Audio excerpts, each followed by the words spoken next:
states that have 100% renewable electricity laws, reliability is a problem because renewables are inherently very variable resources.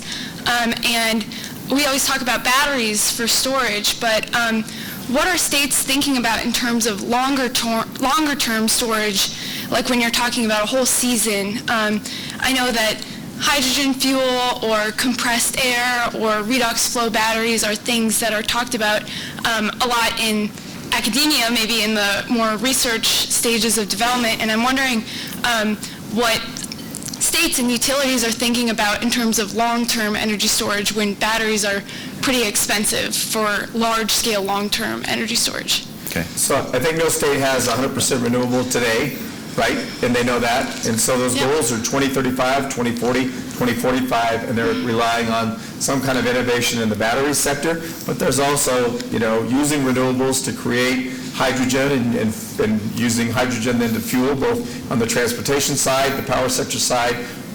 Even I heard last week at a conference a discussion about ammonia as a part of that conversation as well. So I think we don't know, and that's why no state has it currently, but they're all looking out 20 years. And last short question, please.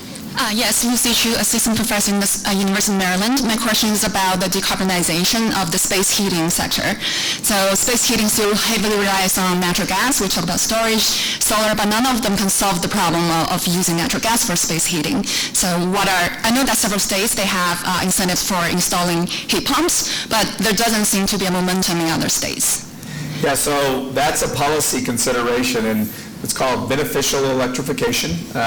And it's coming. It's a discussion around states in the country to look at how to completely electrify over time the inside of a home. So it's not just the heating part of it, it's also the convection for ovens and stoves. People love gas stoves, but they're asking questions. The policymakers are, what do we do over time to beneficially electrify homes so that a utility is only bringing electricity to the home and not natural gas? And there are policy considerations both at the state level, but also at some utilities and utility commissions around the country.